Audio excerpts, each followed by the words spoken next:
at ang sala ang unang tatanungin sa atin sa kabilang buhay. At ito rin ang nagpapamuslim sa tao.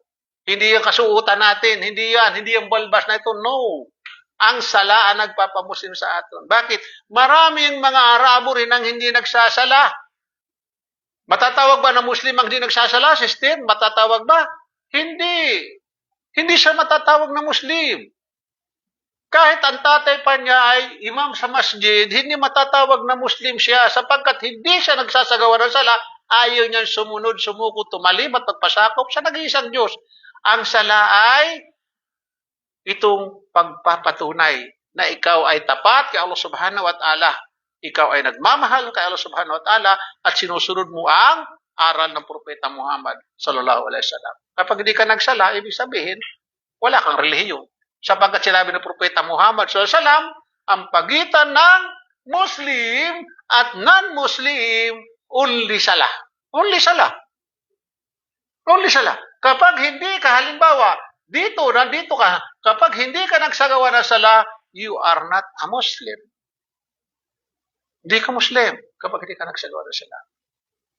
Kaya nga, sabi ng Propeta Muhammad, ang pagitan ng sala ng Muslim at non-Muslim, only sala. Allahu Akbar. Kaya kinakailangan gawin natin ito, ang sala, kaya itinuturo namin ito sa mga Muslim, sa mga bagong Muslim, ang pagsasagawa ng sala. Ngunit hindi ka, pwede iba rin magsagawa ng sala, sayang ang sala mo kung hindi ka rin dadaan sa tinatawag na tahara. Kaya pag-uusapan natin mamaya ang tahara. Hindi ka rin, masasayang lang ang sala mo. Kung hindi ka dadaan sa tinatawag na tahara, yung pamamaraan nito kung paano mo linisin ang iyong sarili. Kaya sa Islam, pag halimbawa nagsasala tayo, kailangan wag lulutang ang ating buhok. Sayang ang ating sala. Hindi tatanggapin kapag halimbawa ang buhok natin nakikita. Ang braso ninyo kababaihan kapag nakita, hindi pwede. Sayang ang iyong sala.